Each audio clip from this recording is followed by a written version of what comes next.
Welcome to Astro Talk today with a very special guest in Warsaw, Poland, Alexey Borealis. Good morning. Good morning, welcome. Thanks for having me here. And before we start with anything else, we do the legal things aside. Copyright. I have the right to publish or the respective conversation today with Alexey, uncut and unedited on freely accessible video platforms, no paywalls, and on my home pages. My guest has the right to shorten, edit, or add to the MP5 file, which I will send to him not via WeTransfer, but via Swiss transfer, because WeTransfer I got to the limit of the basic account. So Swiss, watch that Swiss transfer will be sending the MP5 to you as he wishes, and he can publish it on his website or YouTube channel, video platforms, according to his liking. Is that okay with you? Absolutely. Good. So we can get rid of that. Now we have a special site on astrotalk.vonabisw.de and it's called Talk with Alexey Borealis-Morinus School of Astrology, Warsaw on today's date. And we come back to this homepage later and we go right into his biography. Now you are born in what year? 1976. 1976. So that is before Solidarność, right? Before whom? Solidarność in Poland. I was born in Moscow in Russia, so I'm not Ah, very familiar with all the history of Poland and oh, Warsaw. Yeah, I'm good. just living over here. Okay, so you were born in Russia, okay, in Yes, 1976. yeah. That is Brezhnev, or what is that? No, it was Gorbachev. I'm not sure who was at the moment when I was born because I was so little, but in the younger ages, I remember it was Gorbachev, I Okay, believe, okay, and before that it was Antonov and etc. So okay. like that. So that gives me the possibility to learn a little bit about the educational system of this of the Russian Federation and how it was organized. You were 1976, so in school you're 1982 something. You went into school 6 years later, right? Seven. Seven. So Mhm. tell us a little bit about the system in Russia. I believe it's more good organized than what I would call the Western system. How do you see your education? Well, I think it's very good, really. At least at the time when I was educated, the science school in Russia, at least theoretical and physics school, was one of the leading schools in the world. Because later on, when I went to Australia to write my PhD, I was reading the book of Theory of Field by Landau and Lifshitz, and all the theorists in physics really know this book. And when they saw that I read it in Russian, they claimed, "Wow, you read this in original." And I said, "Yes, for sure, I'm Russian. That's why I'm reading this in original." But I was surprised that even in those years, it was, I believe, the end of 90s, beginning of 2000s, people in different scientific universities were very well known with very classical books of Soviet scientists because these Soviet scientists, the school was very, very pushed by government, very well financed at those time, not now. Okay. So I was lucky to meet the really brilliant scientists in my way, and I learned a lot from them. So the school So, is good. okay, so you graduated from after this very good education. You graduated from Kolmogorov Physics and Mathematics School, Yes, and in that graduating, that was a. Did you have a master, a bachelor degree in Russia in those days? master degree. No bachelor degree available. I have both, and bachelor and master. Oh, So I have both. and then master degrees from the physics faculty of Moscow State University. Now, Yes. we will come soon to the fact that you got you got yourself an education in astrology. Do you remember when the word, the term astrology entered your life? Yes, yes.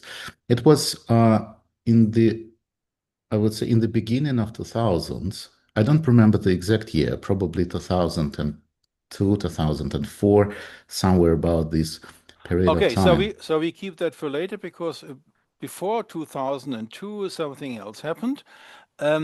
You didn't stay in Moscow. Instead, Yeah, you wanted to do a PhD in astrophysics at the yes, Australian National University. yeah. Why and how did that come about? And who paid for the trip and who paid for the fees Okay. and living and all that? Well, I decided to leave Russia because I was looking for other universities to explore. And I was looking in Australia just because I liked Australia. I don't know why. I have no rational reason to explain why I chose Australia. Okay. Probably I saw the nice pictures of Australian lands. Probably, I don't know why. But I decided to go there. And for sure, I didn't have my own money to pay for education. And that's why I applied for the special Vice Chancellor of Australia scholarship, which allowed me to enter the university right in the middle of the semester, not in the beginning of the year. It was like an exceptional case. And the Australian government actually paid for me. And because I had exceptional talents in physics and very good recommendations from Moscow State Uni. And my curator, the person who met me and helped me to accommodate, was Brian Schmidt. He's now Nobel laureate, how it's better to say in English, Nobel Prize at the moment in physics in 2017, I believe. He got his Nobel Prize. So he actually met me in the airport. He helped me to accommodate and helped me to settle in. And I spent a few years writing my PhD degree in Australia, but I didn't defend it. Finally, I decided to return in Russia because of some personal circumstances. So I stopped somewhere in the middle or close to the end of my PhD degree and then returned back. Did you get So the degree in Moscow then? no, no. So basically, you're saying you had a wonderful time doing work for your PhD, and Yes, and personal reasons you went back to Moscow. But something happened, if I read your homepage correctly, something happened in Australia because somehow you saw some books or some information about astrology in well, Australia. well, I saw something. I was just interested in very general terms what astrology is, but it was How did that come about? well, I was doing astronomy. I'm sorry. I was doing astronomy in observatory, Mount Stromlo Observatory. And when you are devoted to astronomy, you are one or another way are forced to encounter with the history of astronomy, which is very intertwined with the history of astrology. And probably studying this history of astronomy, I was first encountered with astrology as a, wouldn't say science, but discipline. So it was just curiosity, what the astrology is, how it influenced the astronomy. So I know the astrology. Do you remember the process? Did you read special books about the history of astrology, or did Uh, you talk about it, or how did it come about? No, no. I just read some pieces of information in internet, and that's it. Uh, I didn't devote myself completely to astrology this year. I just have heard about it, probably okay. read something, and that's it. So no more than that. How about your information on your homepage that in Australia you saw some books of John Frawley No, no, and no. or It was not in Australia. It was much later. oh, okay, Uh, okay. So I misread this homepage information. Okay, so you're back to Moscow. Now, you didn't finish your PhD. Now you have to earn your living. What did you do? Yes, yes, that was the reason why I decided to left the pure academical scientific world and go to office as an office worker. I was young, I was full of ambitions, and I decided to start my new career. And I was very lucky. I was very lucky.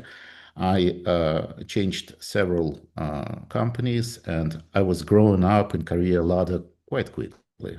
In what So. sort of companies Astrophysics or No, physics? no, no, no, you don't believe.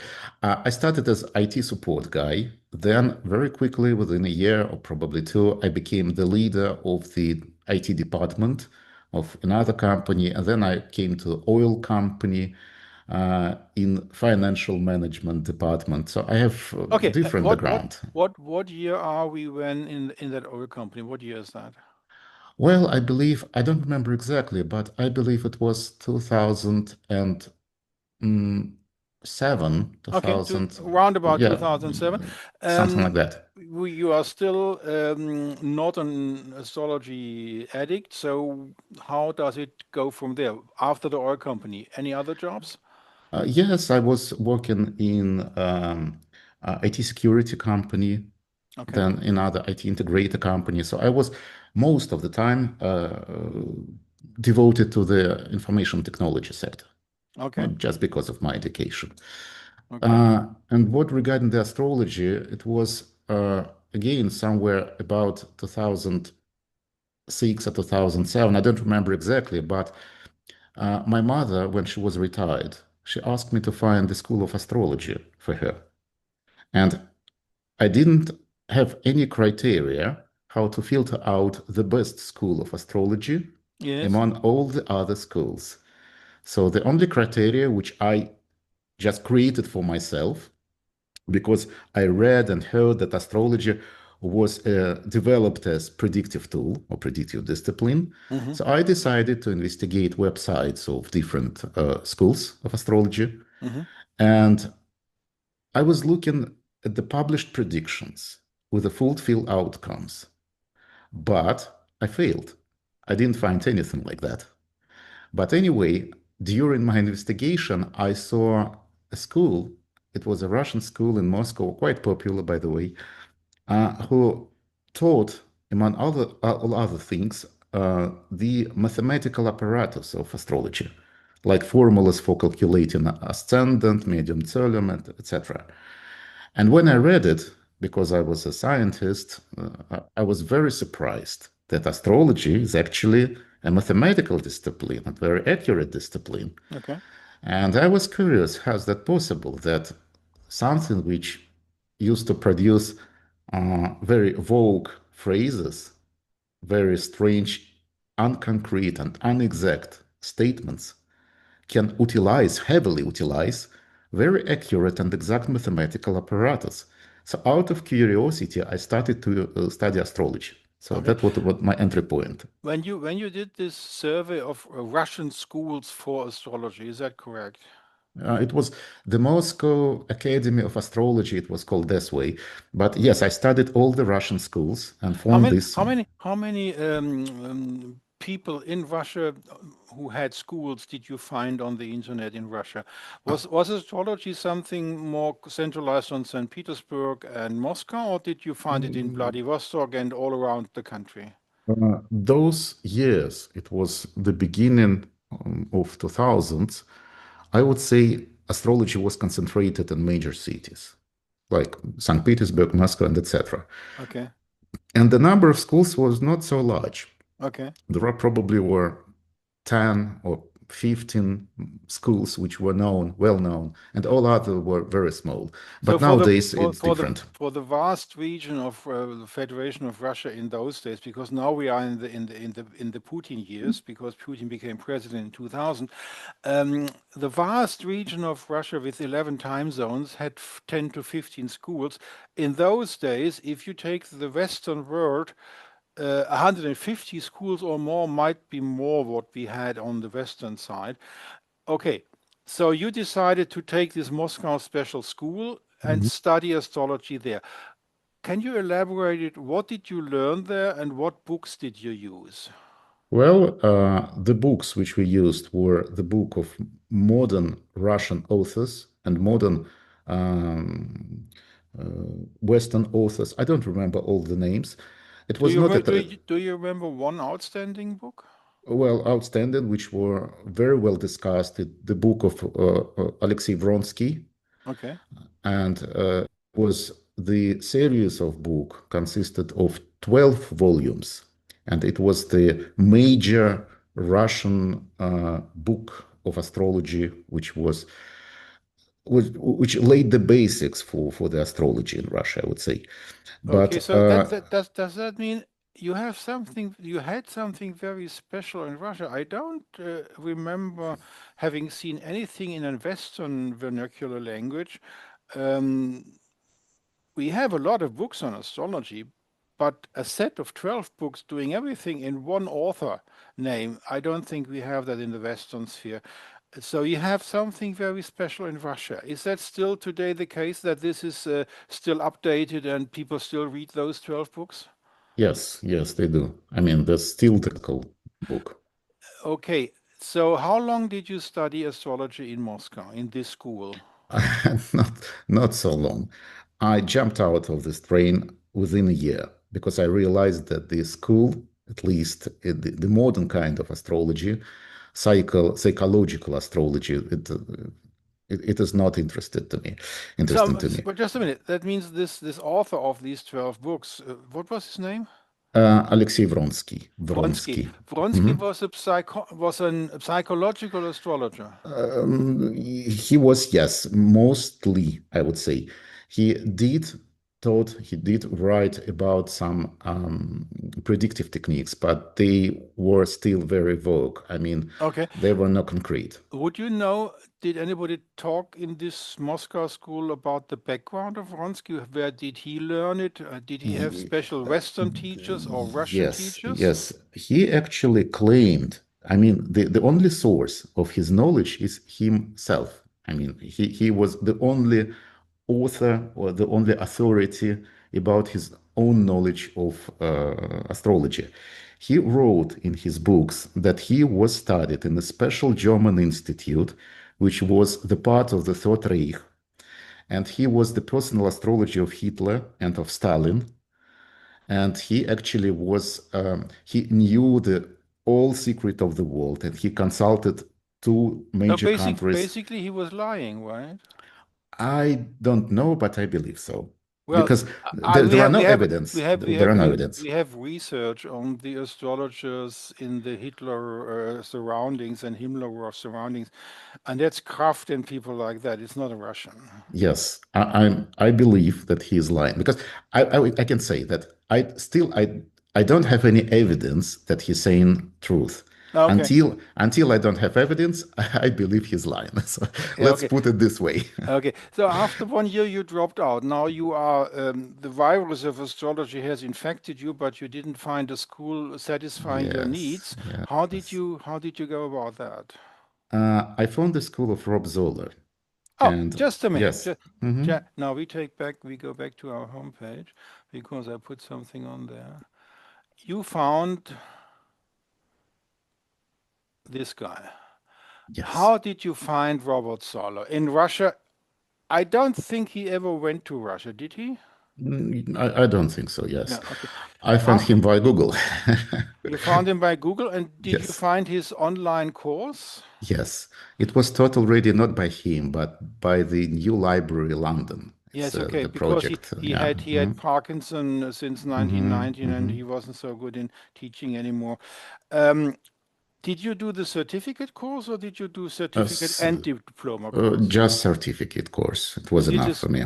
You Mm-hmm. did the certificate course. Now, I don't know whether you are realizing this. Zoller underwent a transformation in his life, in his later life, and at least since 2010 and 11, he became interested in Kabbalah and esoteric astrology themes.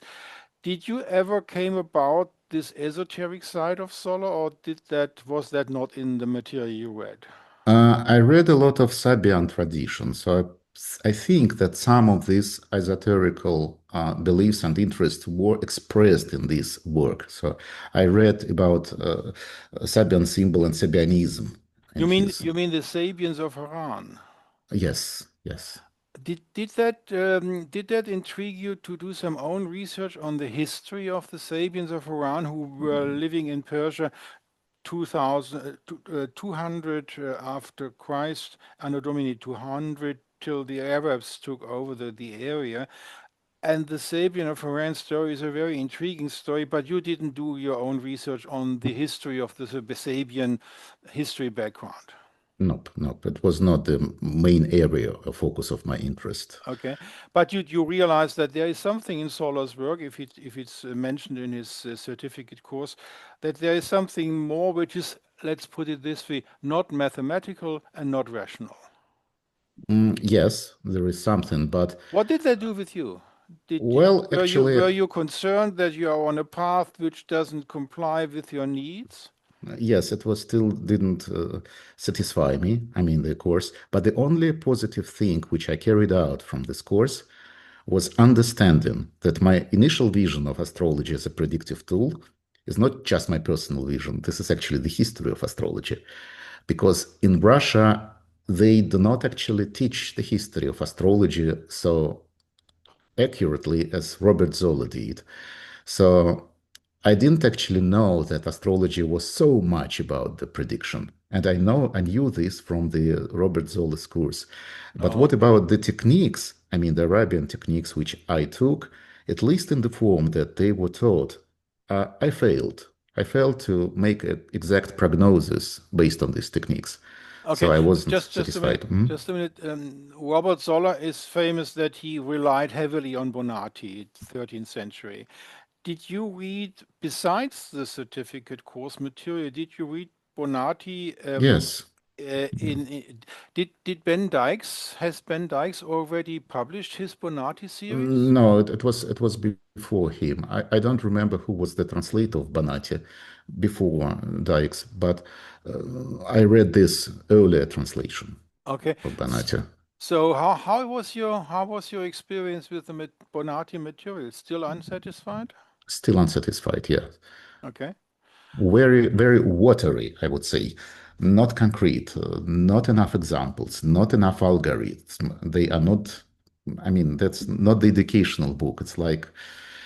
It's like philosophical, it's like the something about the beauty of astrology, about the stars, about general principles, but nothing exact, nothing concrete, nothing that you can take and apply immediately and get the result. And in those days, you didn't have the translations of Ibn Ezra, Abraham Ibn Ezra, which was translated into English by Shlomo Sela, because that project started in 2015 till 2020 when he was dying, I think.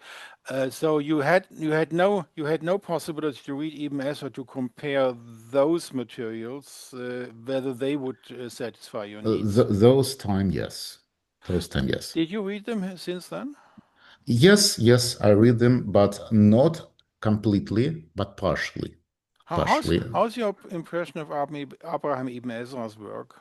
Um, a bit better, I would say, than impression of Banati, but still unsatisfactory. Okay, Still unsatisfactory. okay, even today. Okay, back to your time then when you were doing the certificate course material, so you were not satisfied. What did you do to change that?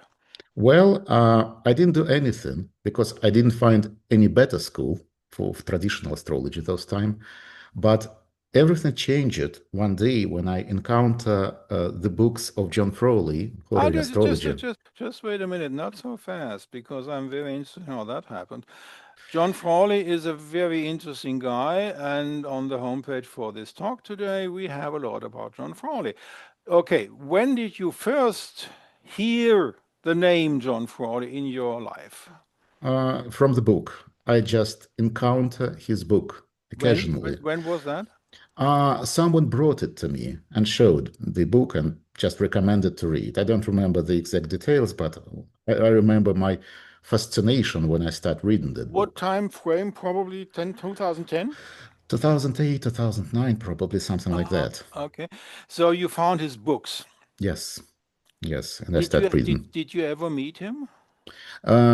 Personally, those days not, but I contact him remotely by email, and I started to learn from him distantly via correspondence course. Did you become a personal pupil or just a Yes, normal personal people, but distantly, I mean via email, via correspondence course. in Russia?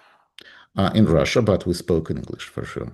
Okay, and how much money did you spend on this tutoring of John Frawley? Did you I pay per don't. hour or did you pay per month No, or no, how no, no, was that no. organized? It was a one-time payment, and I don't remember few thousand probably US dollars, but I'm not sure how much exactly, but it's more than 1,000 for sure.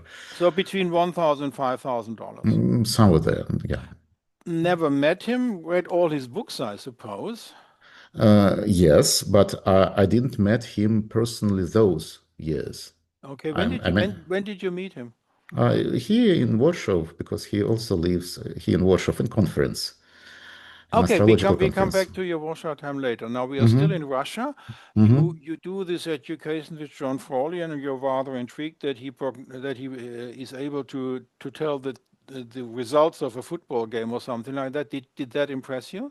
Not exactly this, because I don't believe words, to be honest. Hmm. Whatever astrologers say, I need to verify this because it's just the part of my scientific professional deformation. I don't believe words, I believe facts. Well, the So fact is that he was on radio or TV, I believe, I when didn't see this he show. I didn't see this show. but the historical fact he was Mhm. in a television or radio broadcasting during the game of soccer in England. They call soccer football, like we do in Germany, Fußball. Um, and he was telling during the game how the game would end, and he was not so bad in the result. So that's an historical fact. But you didn't see all that. I didn't see all that, Okay, and for sure, okay. all this needs also statistical verification Yeah, because, that's true. yes. But anyway, what I actually was impressed by is the demonstration of horary charts that he gave in his books and the demonstration of accuracy that the horary chart can produce. Okay, let's stop a moment here.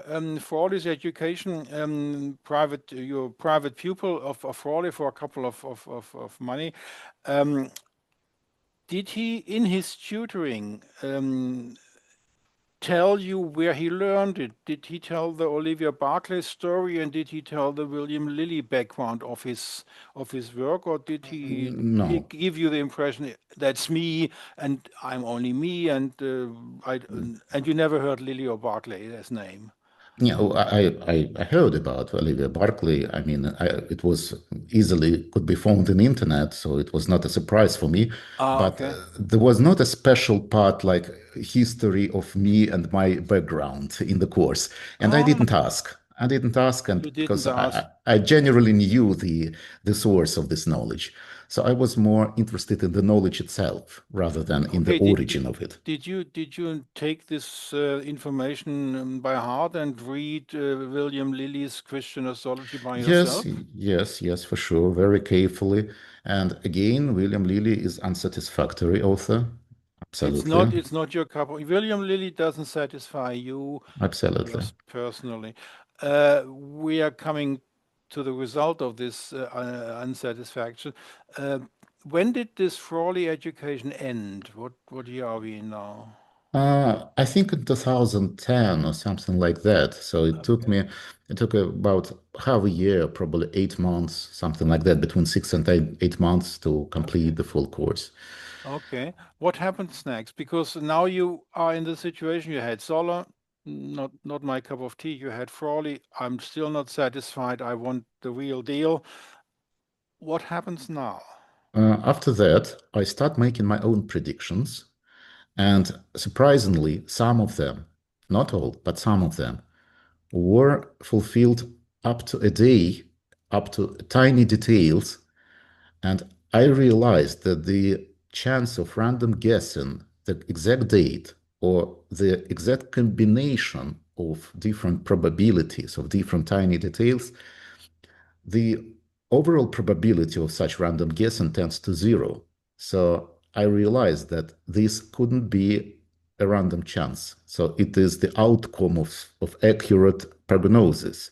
But I also observed quite regularly that some horary charts didn't produce any results. I mean, I completely failed. And I addressed this issue thoroughly. I asked him, look, I have two very similar charts. I mean, the questions even are similar. The charts are different. But I apply the same set of techniques with the same logic, with the same approach. And one chart produces very accurate details in terms of forecast, and it completely coincides with reality. And another one absolutely fails. So why is that? And the answer which John Frawley also gave me, there is something, he said, Alexey, that your teacher doesn't know.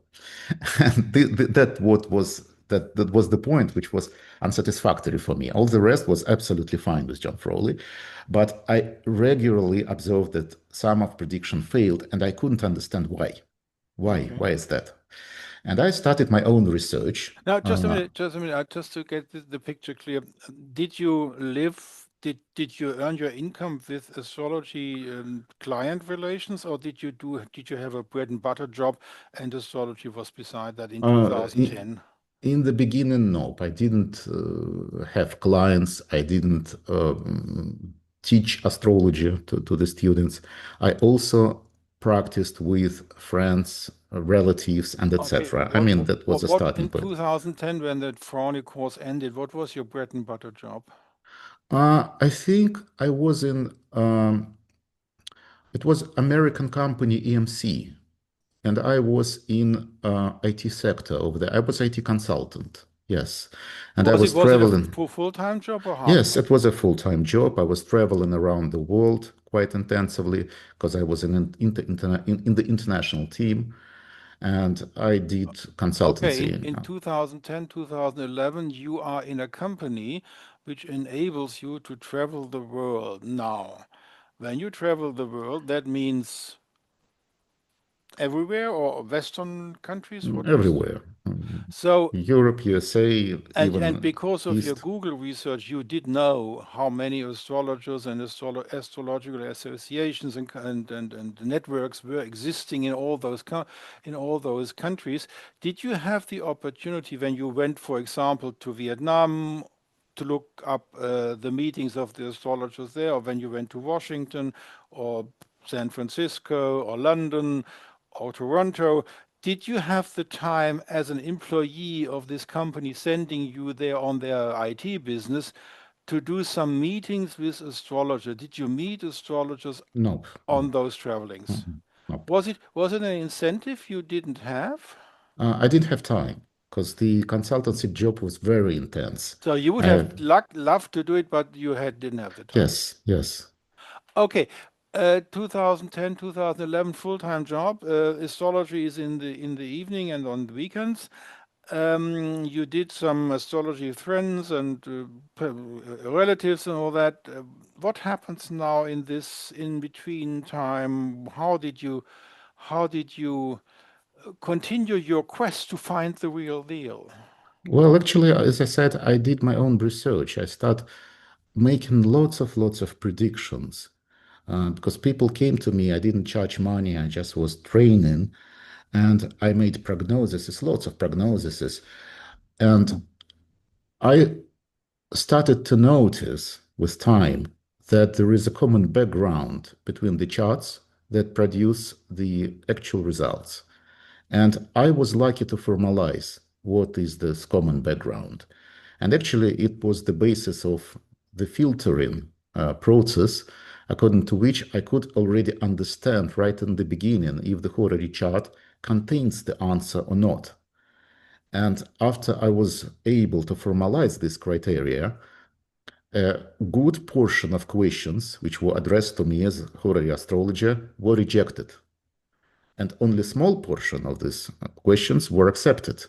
And the accuracy of my forecast dramatically increased as a That result. means you did the same thing what Lily did because Lily has some Yes, information what horary chart you should not delineate because of yes, his theoretical approach. Um, but it sounds like you went far beyond Lily's possibilities to exclude charts from delineation in horary context. yes, yes. I didn't meet such strict criteria which I discovered or formalized in any other author's work, but they really did work very good, and Okay, the okay. accuracy was incredible So after that. you found something for yourself to organize your horary delineation practice in a way that you were sort of satisfied, right? Yes, yes, I was completely satisfied about horary astrology, but not by the natal astrology. Okay. So basically, you could have stopped there and could have said, "Okay, I do know now what chart I can accept for delineation in Hawaii, or what Mhm. Hawaii question and the bel chart belonging to this question I can delineate."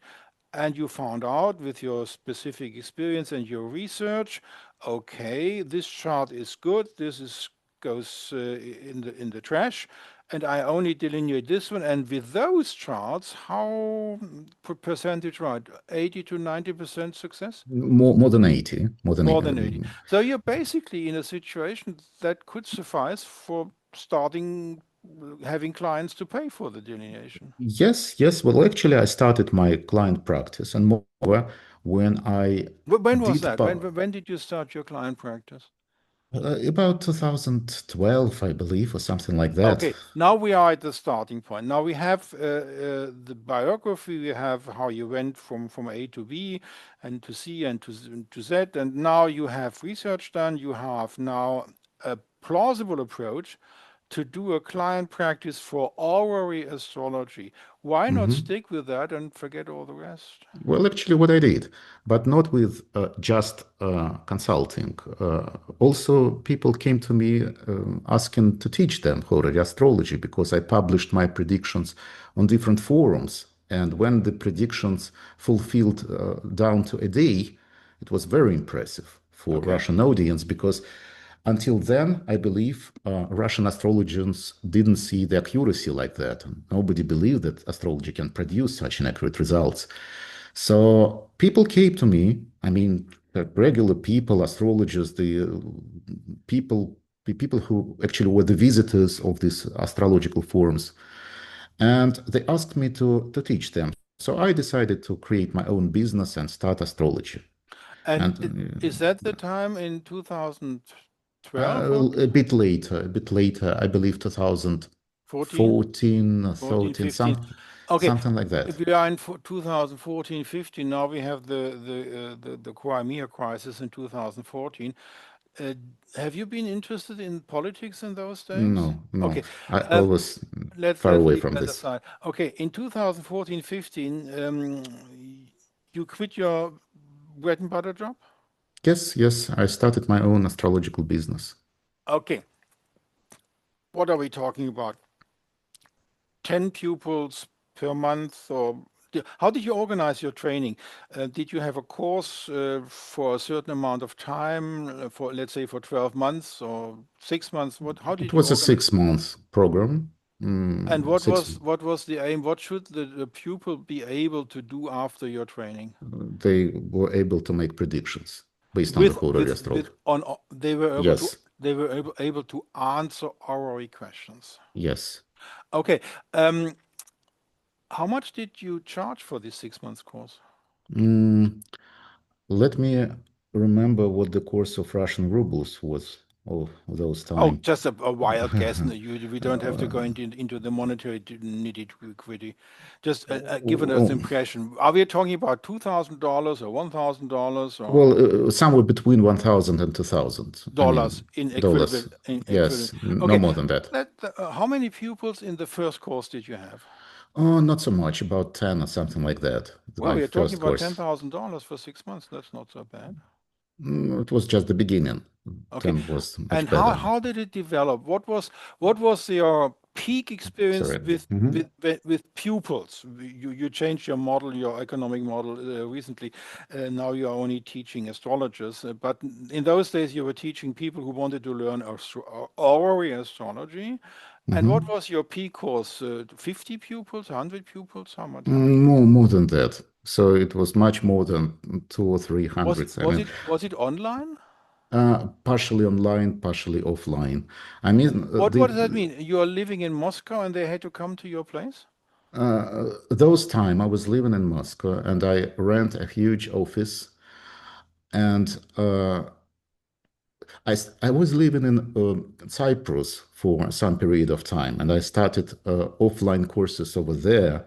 Before that, I Wait a already minute. started some How courses. Yeah. Now, wait a minute. We didn't hear Cyprus before. Okay. Somewhere in your biography, you left Moscow and landed Yes, in Cyprus. How did that come yes. about, and what was all of that about? Well, I was married those time, and we decided to move in Cyprus just to be close to the sea.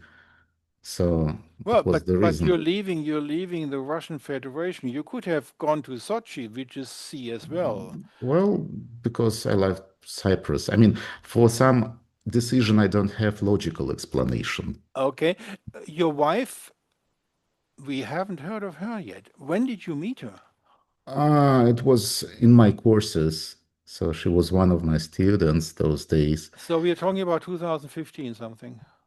Yes, something like that. I When have did you several wives, so when it did was you my second one.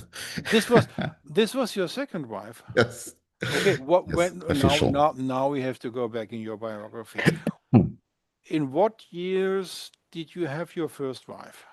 2009, Okay, that's long after Australia. Where did you meet her? at office, at office. Classical Oh, situation. your IT full-time job. Yes, Okay, and how long did that marriage last? 5 years. So 2009, 2014, and then the second wife in 2015, and then she or you both together said we have to go to Cyprus on a Yes. vacation. Did you first do a vacation or did you No, no, just no. We move? decided to move there, just to With move. everything? Yes, with everything. You packed up, Yes, yes. you yeah, you terminated the lease on your office? Uh, Let me remember. Yes. Well, actually, at those time, the office lease was not a constant lease. It was like an hourly lease. The Ah, constant lease began after I returned to Moscow back from okay, Cyprus, and I already rent a big office, and I made an upgrade of this office. I decorated it specially for the astrology class, okay. and that was the peak of the business because lots of people were attracted by the office, by the place. But now we're Uh, talking about Moscow again, right? Yes, again, No, no, Moscow. no. Jump back to Cyprus. Okay. You moved to Cyprus. Now, Cyprus is not so small an island. Hmm. Where did you move to? Limassol. Limassol. Okay. Okay. So you might have met Alex Christopher, but that's another story. Okay, you moved to Limassol. Did you rent a space there? Well, rented an apartment naturally. Yes, But yes, I remember. But how about your astrology activities? External office or just in your apartment? most of the astrology courses were online. But later, I was lucky to, with help of the other astrologers who lived there, Russian astrologers, I was lucky to find my first group in Cyprus. It was a small group. Still, the main income was from online teaching Okay. from the students which were somewhere not in Cyprus. So that was the thing. Yeah. How many students in the peak in Cyprus did you have? I don't remember exactly. 80, probably 60, something like that. Okay. Um, well, Cyprus is a nice island. Why not stay there? Well, actually, I still feel like I'm a person of a big city. Uh, Ah, okay. and I realized it. I mean, I completely finally realized it when Well, I spent a couple of years you could have close gone to to the sea. you could have gone to Athens. That's a big city. Well, I don't like Athens. I don't like the atmosphere there. So basically, what you're saying is, of all the possibilities of large cities in the world, Russia and Moscow is the best choice. Not now, because I tried lots of cities to live, and now when I settle in Warsaw, I can surely say that Warsaw is the best city, at least in my Okay, okay. experience. Now, Warsaw is now, but Cyprus is then. From Okay. Cyprus to Warsaw, there is a lot of in between. Tell us all the cities you tried living in.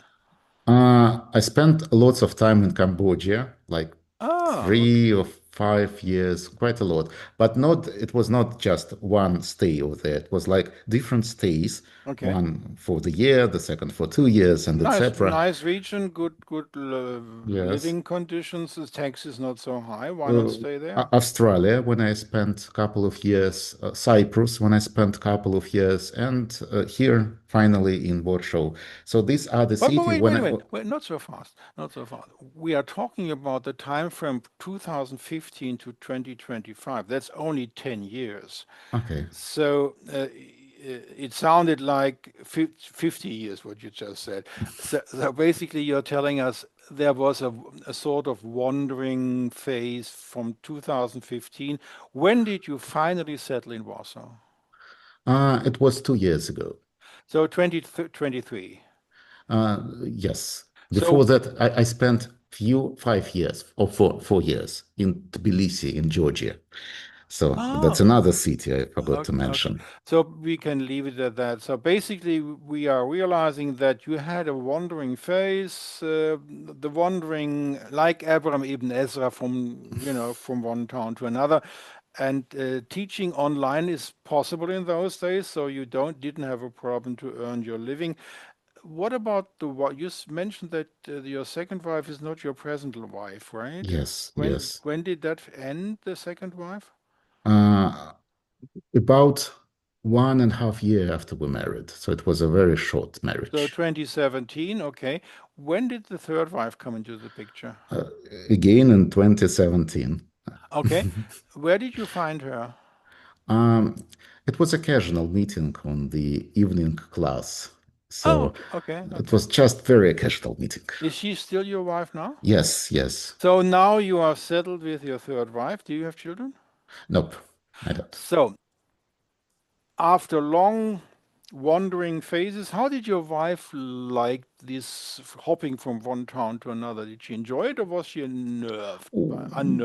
Mostly nervous. Mostly She nervous. didn't like she didn't like it. Yes, yes. And that's why I decided to settle in particular city and to spend the rest of my life over here. Okay, now this is something interesting because Poland has a history, and that is Krakow. Hmm. It could be that you don't know anything about this, but I want to approach it, the talk. Okay, the University of Krakow was the highlight in the 15th century of astrological education on the university level. Did you ever study this history? Did you ever know Yes, about I this? read this in Polish archives about Jagiellonian University in Krakow. So And I know a did and bit did did history. Yeah. the did the people of the 15th century, which is 2 centuries before Morinus, did they influence you by themselves, or was it just an historical interesting? Just historical investigation. I didn't read their work. Okay. Uh, we are now in Warsaw.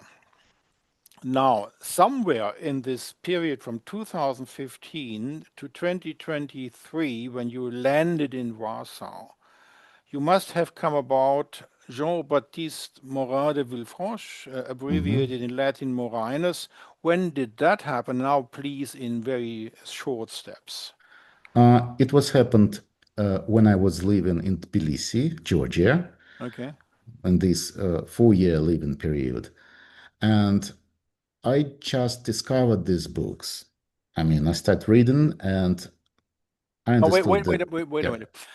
You discovered his books. His books were written originally. Astrologica Gallica was written in Latin, in very difficult Latin, and it's 26 books. Very important. The first 8 books nobody reads. Did you read the 8 books? The no, no, first. no, no, no. I So only read the translation, the English variants. from James Holden. Yes. Okay. What did you think of the translation? Do you speak Latin? Mm, I can read a bit, but not speak. Did you I ever don't speak. compare? Did you ever compare like Penelope Sitter did with the Uh, available English? some details, more or less technical details, I compared, and I found some errors in translations.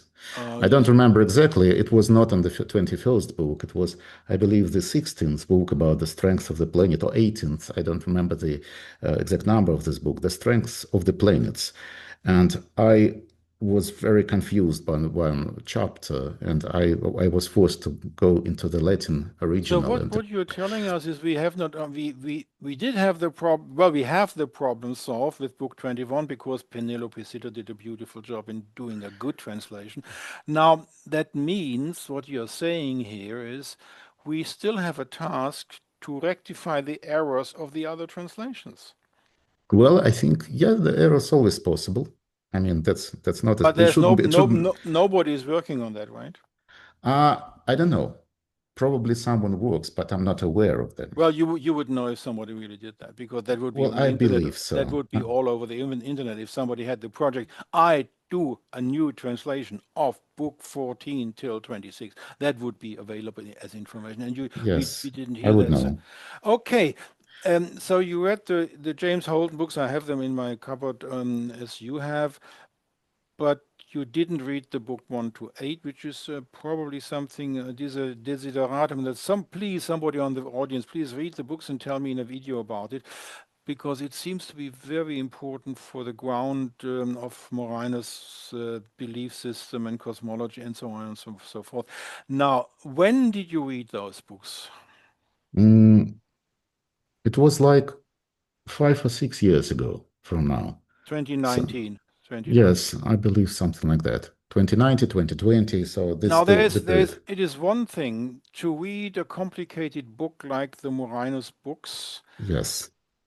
and it's another thing to transform the reading into a system to apply for an astrologer's practice and teaching.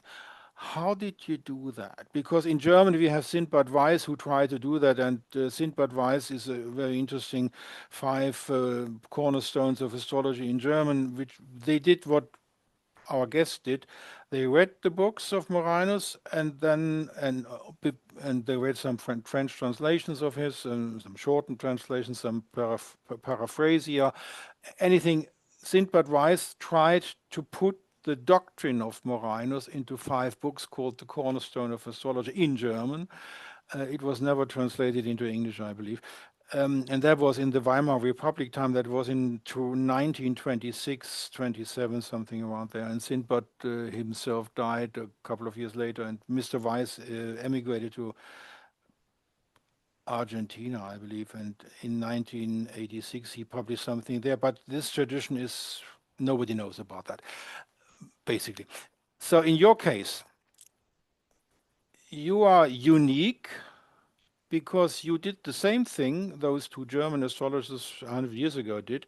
You tried to understand what Morinus was writing, but that doesn't, well, you could have used that for your personal approach, but to teach Morinus, you have to bring it into a form which is understandable for normal people like myself. I will never, never, never understand Morinus the way he writes. It's not my cup of tea. I'm appalled about these books. It's very, very difficult for me to, and I have a lot of other astrological books I read. Morinus is hard eating, hard to cost. It's hard to understand. How did you approach this task to transform Morinus into a teachable document? You're absolutely right. The Mariana's approach to writing is not so consistent, I would say.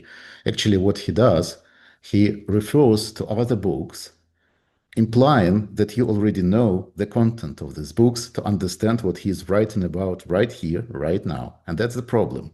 If you go to the books which he refers, they have other cross-reference to other books. So actually, to see the full picture, you need to know all these books at once and to communicate and to understand what he is referenced to and what he's actually implying. So I encounter with this issue very quickly when I start reading Marinus, but because I was very fascinated about what he was writing, I actually followed the following approach. I read the book. I read, for instance, 21st book. I understand it.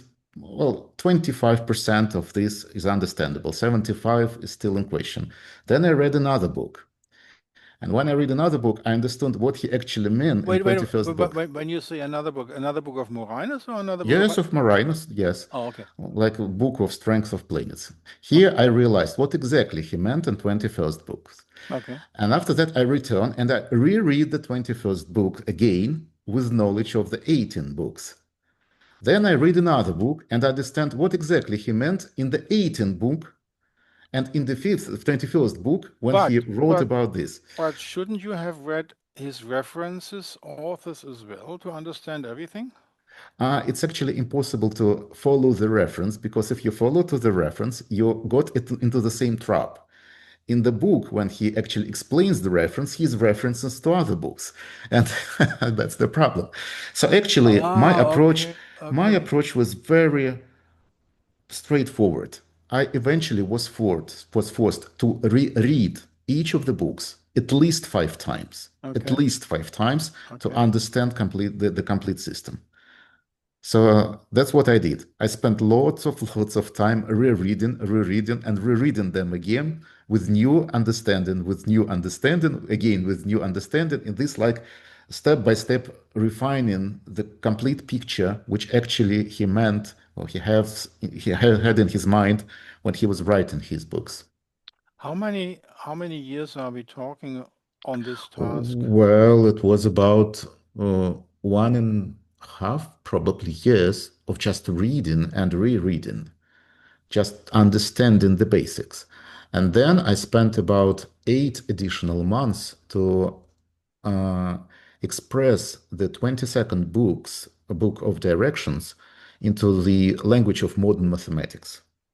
Because the directions is actually three-dimensional geometry on three-dimensional sphere, and you need to apply different matrices of rotation, tensor geometry, and etc. So I translated all his words into the mathematics, into the formulas, and after that I was able to program these formulas to automate them, and now I've got the application, which online application, which actually calculates the direction according to Morinus approach. Okay, you have published one book, and Yes. I show it for the viewers. Uh, no, it's not true. You have published three books. Uh, You they're the published same. the first edition of the. This is The first edition, this yes, is the second edition united, of uniting two of volumes of the first of edition. the two books. And the interesting thing is mysteries of medieval Yes, astrology. yes. Morinus is not medieval. It's a Renaissance astrology. I know it was a marketing It decision. was a marketing get, Yes, but it gives me the opportunity to go into the Middle Ages because in the video I did with David Just, the researcher, the lead researcher on Ptolemaios Arabic et Latinus in Munich, a 25 years project, we were talking about one of the recent research books of four researchers in academia, which is Henry Butt. I always say Batte, but in real it's Henry Butt and his Nativitas, which is a self-biography with astrological methods, and that's in 1280 Anno Domini. And you never studied this history of the medieval astrology, I suppose, the history, you mean? of the astrology in the medieval times. You never studied that. Well, I studied it with Rob Zoller. I Yeah, mean, but it was, that's something else. Solar yes, no. is his own approach. Um, but what we have here in 1280 is an autobiography, well, delineating his own chart, and it's very interesting. It's a very good and very elaborate delineation of his own chart in 1280. And in your case, and this is something I realized in all astrological contexts today, I haven't found a single full delineation of one's own chart by the astrologer. Did you have seen anything like that, like what Henry Butt did in 1280? Only in Marinus books. Yes, only Morinus, Yes. but he didn't supply a text, a continuous text of his own chart. He has only bits and pieces in all the books distributed about his own chart. There's no Penelope Sitter will do the day after tomorrow on Thursday. Penelope Sitter will do a talk with me where she will delineate the Morinus chart with the Regiomontanus house system in a session with me. Did you ever do anything like, did you ever delineate a chart completely, like Henry Butt did in 1280, He did it for career purposes, like a CV. He Hmm. sent his delineation to his future employers. This was Catholic Church people, bishops and things like that. Now, did you ever do a complete native delineation, not a horary thing, a nativitas, a native radix? Did you ever do in your own life delineate one chart in full, applying the Morinus methods, or is that something still to be Uh, expected? the question which I have, the clarifying question, what do you mean the full delineation? Well, you have the chart, and you have only the chart, and you have to delineate every aspect of that chart with the Morinus methods. No, it is impossible. I mean, it's practically impossible because So the you're saying chart, what Penelope Sito is doing on Thursday is not possible? I mean, it's not possible. The delineation up, I mean, when you're talking about delineation, what are you supposed to produce as a result? I mean, what's your expectation as astrologer? Imagine that I'm the black box which can give you any answer, and you have some expectation of the answer. So, what would you expect from me as a black box which can produce any answer possible to get as a result of the full delineation? What would your Well, expectation be? it would be sort of selbsterkenntnis, self knowledge about oneself. The client would know after the delineation, or in your case, if you do it for yourself, you would have every aspect of your birth chart delineated as an information what is in my chart as potential. Well, okay. Theoretically, it is possible, but it is useless. I Uh, agree. I agree on the useless part. I don't discuss that. It's still interesting, isn't it? well, I wouldn't say that it is interesting to spend the time, lots of time, just naming the possible events which will never occur. I mean, I can look at your chart and I just based on one planet, on few planets of your combination of your planets, give you a dozens of possible scenarios, Yes, I agree on that. and probably none of them will be realized. I agree on that too. And that's the question: what the theoretical interest of something which is not applicable? I mean, my mindset is constructed that way that I'm very interested in something which has a practical value. Oh, okay, I So, see. Okay. so in this term, my answer is no. I didn't try to elaborate the chart completely and fully. Otherwise, my approach is completely different. What would you do if somebody with a lot of money came about and say, "Okay, I don't care what you think about this. I want a full delineation. I pay you $50,000." Okay, I can generate thousands of possible scenarios Yeah. Okay. because there is a practical reason, $50,000. I mean, Yeah. that's the reason is clear over here. Okay, so you could do what Henri Bat did do, because the interesting thing about Henri Bat in 1280, he did it, and he gives us later the information what came into being, how good he was in prognostication, in delineating his chart. So this is another story. Now let's get back to your practice today, because now we are in 2025. Um, the first question I have, if you do prognostication, you need a basic information, which is, let me see where I put that. Here, astrologer, I put this today. Okay, first of all, we have some information. You have a homepage. We come back to the homepage later. You have a YouTube channel. Anybody can click on that, and then you get to the YouTube channel of Alexey Borealis. And then I produced a personal playlist which was interesting for me, and there's also something about Frawley and Robert Zoller. And then we have this. Oh, this is beautiful. On your homepage, this text is put on your homepage.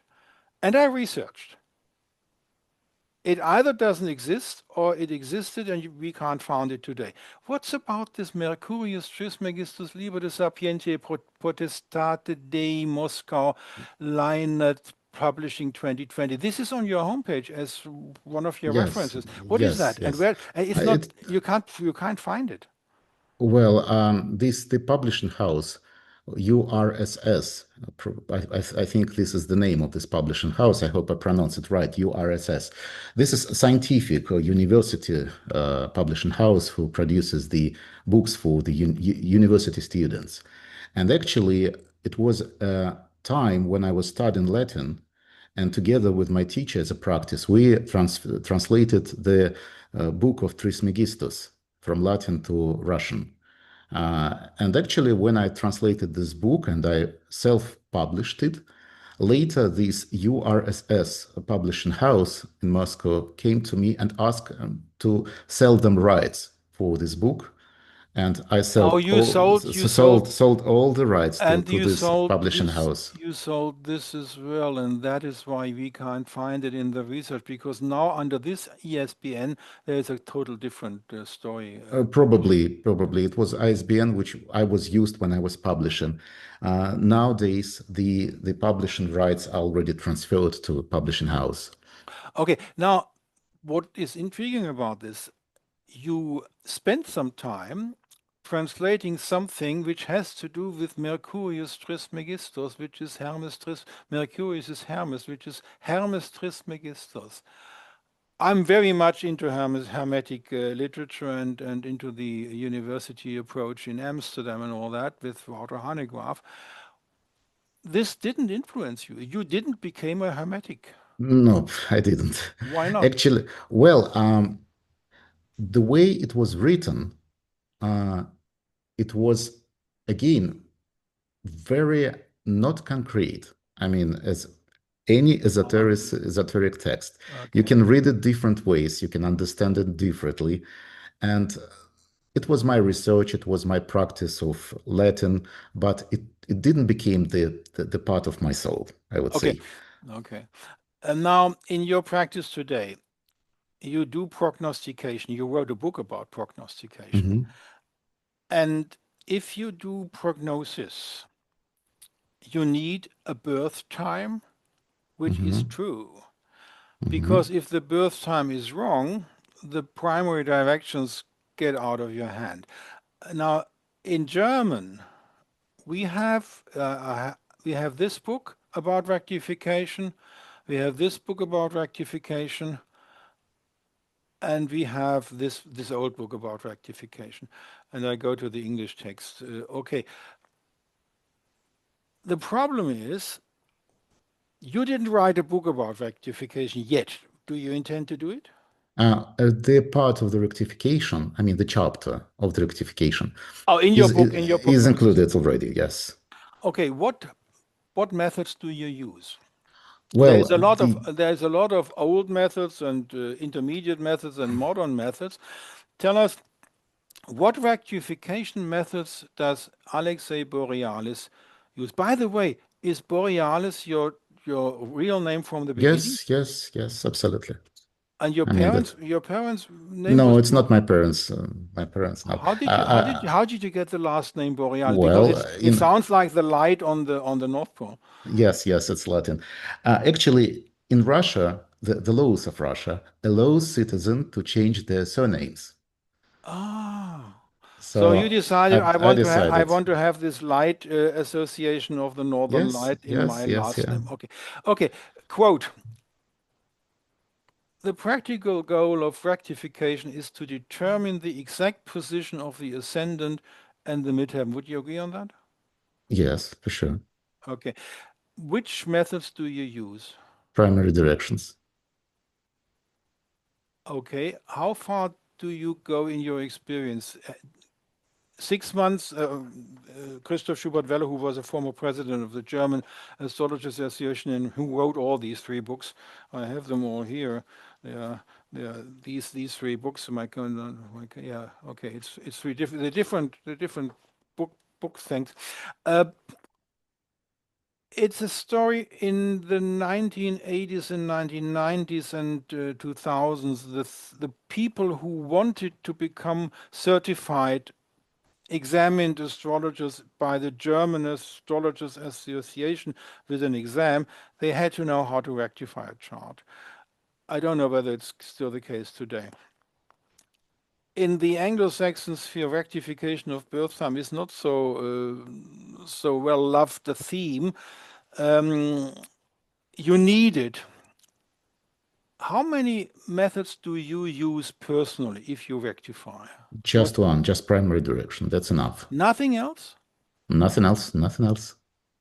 Just it. Okay, so I leave it at that. And that's the rectification practice of Ale. This guy would, Schubert Weller would disagree with you. He thinks you need a little bit more than just primary directions to rectify, but that is your approach, and I accept that. I can show you how to do it right on your chart. I mean, it's not so complicated as it could seem. You want to rectify my chart? Yeah, it's possible. I mean, it's not a Okay, problem. in that case, I'll show you. I show the chart. Which house system do you use? Regiomontanus. I would rather use my software because I need primary Okay, directions in okay, then Morinus. So, let's do a rectification of my chart. Okay, okay. put it So, up. You can. I have to go. I have to get out of the. No, yeah. you can go into the Okay, demonstration. I share the screen. Yes, you should be able So to. here we are. Just wait a second where my screen is. I think this is it. Let me share. So yes. Yes, you're there. Okay. So now I need to change my microphone, put it over here, and sorry for the sound. Oops. And to use my keyboard. So do you hear me okay? Yeah, I hear Okay, you. okay, Okay, yeah. okay, okay. Sound is good. So here we are. That's the online chart calculator. So let's cast your chart. Okay, I just reload the page. Yes. Okay, what's the name of the city? Celle, Celle. Cella. No, double L, double L. Okay. Celle, like no, Cell. Celle, Germany. That's Celle, Oh, Germany. That's the one. this one. Yeah. Yeah, Okay. this one. Yeah. No, it's Celle. It's E. It's an E in there. Okay. So anyway, that's the same. I mean, Yeah, I yeah, already chose the right city. yeah. So the date, month, and year. I switch into English just for, yeah, 13th of December, yes. December 13th, Okay, 13, 12, and year 1949. 9049. 1949, you know. 1949. Okay, and the time? No, it's 13th, December 13th, 113. 1 3. Okay. Sorry again, 1 3. 1 3 Uh, 12. That's right, yeah. mm-hmm. And the Time? birth certificate is 7 o'clock in the morning. Zero Mm-hmm. zero 0 seven 0. seven zero. Yeah. Auto detect. The time zone was +1 hour Yeah, and that's right. Regiomontanus by Okay. default. Okay. Okay, so here is your chart. Can you give me the date of the major event and the event in your life? Because I will found the appropriate direction for that. Okay, I have them. I have them on screen. Uh, okay. Biography. Where are you? Oh, I see. I have to go. I have to go here. You can have a lot of information because I put this on the internet. In English, I suppose. You want it in English, right? Astrology.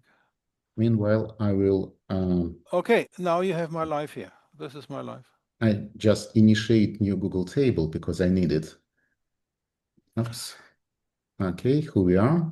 So you have a lot of information about my education. I was in Philadelphia in 73, which was important for me. I was in Alberta in 74, which was important for me. Then we have the education in the legal studies from 1972 till 1976 in Tübingen, and later the education for the second part of a judicial education in Lower Saxony. I was appointed. This is an important. This is a date appointed for the first position, Regierungsassessor. So what do you want to take? Let's start with the something which doesn't relate to the academic study because the timing of study mostly determined by the schedule of universities, not by That's right. your horoscope. That's I'm right. mostly interested in something which is occasional to your life and not determined by You mean something external. that I decided? No, not necessarily. Something which happened out of the schedule of the authorities or out of the schedule of the universities. I mean, something which happened to you or something which you did. For instance, you said that you was appointed by someone to some position. Well, that's So here. it That's these like are all that. the appointments I have in my biography with the date. Okay. I only need the year and the month. Well, the first appointment Regierungsrat is October 81. Okay. The second is appointed for life servant in September 82. Let's start with the first one. 81. It's So October. I will start with, so here we are. So the direction for 81 year, Should I leave my screen? I don't think so, because I think the screen which I'm showing is recorded and you didn't share your screen, so my Oh, screen is still okay. sharing. Oh, okay. So I can just listen to the date, and that's perfectly fine with me. So you said that it was in 1961, 1981, and it was October, you said. Wait a minute. It was October in 1981. I was appointed Regierungsrat. Okay, what is Region Smart? What is that? That is in Germany, the civil service is organized in different categories, and this is the high category of people who had academic studies. And the first appointment is Regierungsrat, then Oberregierungsrat, then Regierungsdirektor, and then Hmm. Ministerialrat. And this is the career ladder, if you want. And this is the first step of the career Okay, ladder. okay, That okay. is Regierungsrat, October 1981. Hmm. And what Okay, else? so I think I'll start. I'll start with the first direction just to show how it works. Yeah. First of all, I need to find the planets which are most determined by this 10th houses, because this is the house of career. Yes. And the first planet which is most determined is Mars, because Mars within its orb it touches the cusp of the 10th house. It means that the rays of the Mars from emitted by its orb are actually pass through the cusp of the 10th house. And all the 10th house does is actually focus any cosmic radiation which passes through it into specific matters of your life. In your case, in your career path. So we have the mixture of rays. One ray is emitted by the body of Mars, more exactly by the part of the orb which touches the 10th house. And this is the first part of rays emitted right through the cusp. And the cusp is the place where the focusing or determining power is maximum. I mean, the the radiation passing through the cusp is maximally focused on your career, on your particular job, on your particular positions. I mean, that they have the maximum focus, the maximum level of influence, I would say. And this Martian energy is very much focused. The next one is the ruler of the house, because the sign by itself is not an empty space. It's very active from astrological perspective. It is the part of the space or the part of the ecliptic which actively emits the rays of its ruler, which is Venus in our case. So we see that we have a good mixture of Mars and Venus emitted right on the cusp, on the place where the deterministic power is the maximum, and these rays are most determine your career path. This one story. Another story is the any kind of recognition and success in your life. This is pretty much determined by another planet, by the sun. The matter is that the sun is in the first house. It means that according to its position relative to the first house, it can play any its natural role. It can show your father, it can show your fame and recognition, may show your personal look and behavior, and etc., etc. Everything which sun signifies universally, it can be manifest in your chart just because Sun in the first house. In particular, relative to your career path, I'm only interested in one universal role of the Sun, which is the fame and recognition. So what I expect? I expect that the fame of recognition can be actually, I would say, generated or created by the very favorable aspect of the Sun or the or Mars, which comes to the significator of the 10th house or significator of fame and recognition. So I mean what I explained. If we take the Sun as the significator of fame and recognition, the Mars, who is very much influencing your career path, it has many particular aspects, and you need to read the word aspect quite literally. So if Mars is your career path in general, a specific aspect of a specific facet of Mars, which is very favorable, means a very favorable scene or very favorable event in your career, which comes to the significator of fame and recognition. And when the premise of something very good in your career path touches the significator of fame and recognition, it creates a particular event, a very particular event. So now let's have a look at what is happening in 1981. We have just two directions, and I'm mostly interested in the first one, and I'll explain you why. Look at who is the premissa over here. The premissa is Mars, but not just Mars by body, but its particular aspect. So this aspect is trine. What does the trine do? It actually collects all the good features that Mars has, all its best qualities. It practically nullifies all the worst qualities it has, and then it concentrates it in a particular sign of zodiac and put the small copy of Mars in that particular sign of zodiac. So Morinus actually looked at the aspects not just as the rays emitted by the planet. He rather constructed a theory which is very resembles very much the interference picture. He says that if the primum solum or the radiation from deep sky passes through Mars, it first colors by Martian nature. Mars by itself doesn't emit any energy. It only serves as a filter. It determines the primum solum, which is analogy of primum animum, or the first heavens. You may call it whatever you wish, like the energy of the god or the energy of deep space, which has all the potential in it. So when it passes through Mars, it is colored by the Martian nature. Mars serves as a red filter to the white light. And then it passes through a zodiac circle. And now the zodiac circle, it refracts these Martian red rays and then refocuses them again in 7 points. And these points, according to Morinus, are called aspects. So aspects is not just the rays, it is a focal points of planet, which means it's a small copy of planets distributed along the zodiac circle. And they actively emit Martian energy, exactly as Mars does, but with small difference. All the good or favorable aspects, they concentrate the best qualities of Mars, while all the bad aspects or unfavorable ones, they concentrate the worst qualities of Mars. But all the rest is the same. They're still very active points, and that is why they're called promisors, and they can produce events.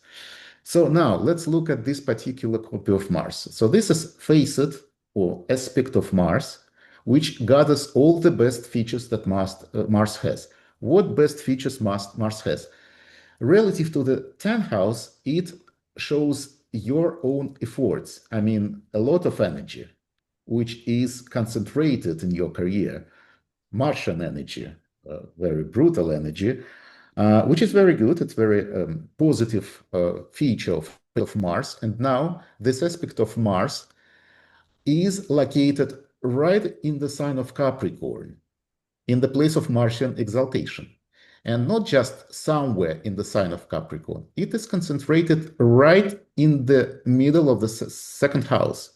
So this particular aspect of Mars relates to your money or financial state, and it concentrates all the best its features and multiply it several times by placing this small copy of favorable Mars in place of its exaltation. So this is very favorable aspect of Mars, which very much related to your money or financial state, which comes, guess where?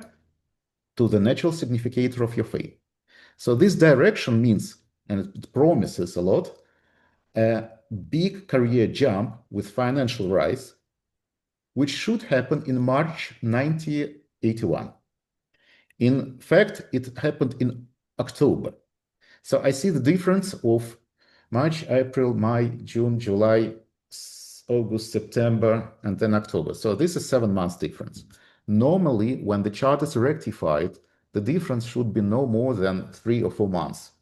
So I see the reason for rectification. So what I actually do, I see that the first direction, which is career growth, let's pull it this way, then it happened in March 1981, according to directions. And in reality, it happened in October 1981. So the difference is if I take this value and then subtract this value, the difference is plus how much? 7 months. So this is difference, which I don't like. It's very much. I would like to reduce it to 3.5 months or 4 months, no more. But this is what I got for the first event. Now I need more than just one event for rectification. Let's. I can give you the appointment in December 23, December 1982. Or not? Oh, the best one is probably this one. The appointment as ministerial, which is the highest level I reached, is in December 1993.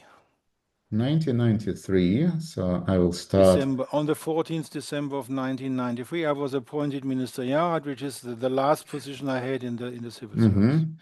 Now, look, you've got another direction where very favorable aspect of Jupiter. Why it's favorable? Because it is sextile, it gathers the best features of Jupiter, and then it places these features into sign of Jupiter's rulership. So that's why I say it's very favorable aspect.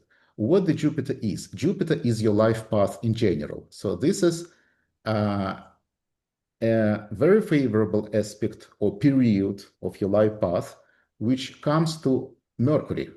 And Mercury here doesn't have any much in common with Job, because it doesn't rule the 10th house. It doesn't.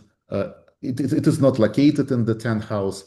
So what Mercury does, it actually casts a very close aspect to the cusp of the 10th house.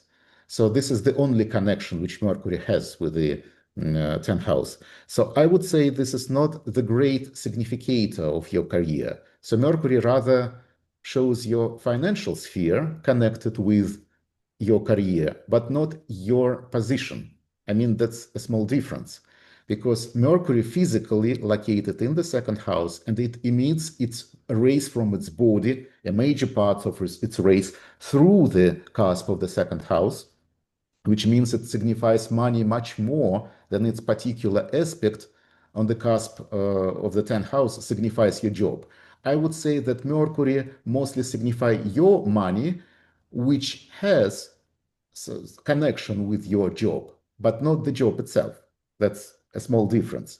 So what I see here, that Jupiter as the significator of very favorable period of your life directed to your financial sphere. So what I see, the chart shows not the career jump, but mostly the jump in your financial state, which is actually performed through the career ladder or through the career growth.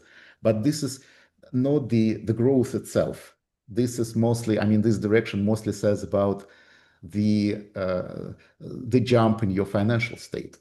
So correct me if I'm wrong, but what I see is that in that period of life, the major change happened not only with your position, but only first of all with your financial state, with your salary. Well, the salary is very important because the jump from Regierungsdirektor to Ministeriat is a big one.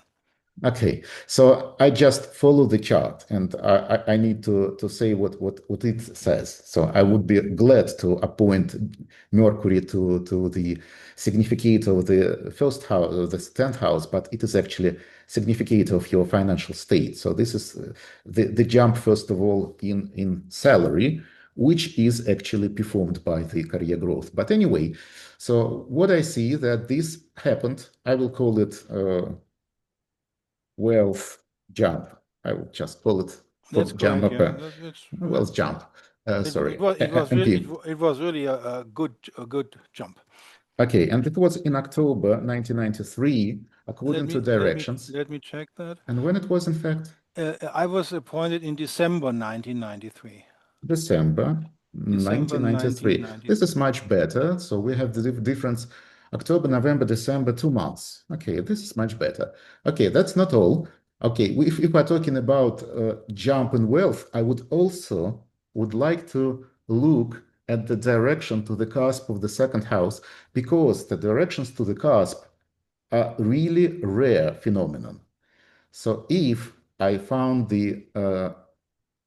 such a direction close to this date, it would be a very good material for rectification, because the direction to cusp are very sensitive to each minute right to the left of your birth time correction. So for that purpose, I will go to the list of significator, and I set the second house cusp as the significator, and I see if we have something over here. No, we don't. We don't have anything coming to the second house cusp, so that's the only material which I have. The directions one planet to another. I can offer a third date if you like. Okay, yeah, for sure. I needed at least 3, but okay, the third much better. The third date would be okay in the years 2003, 2004. The government of Lower Saxony was reorganizing itself, and they were closing down a special structure of administration.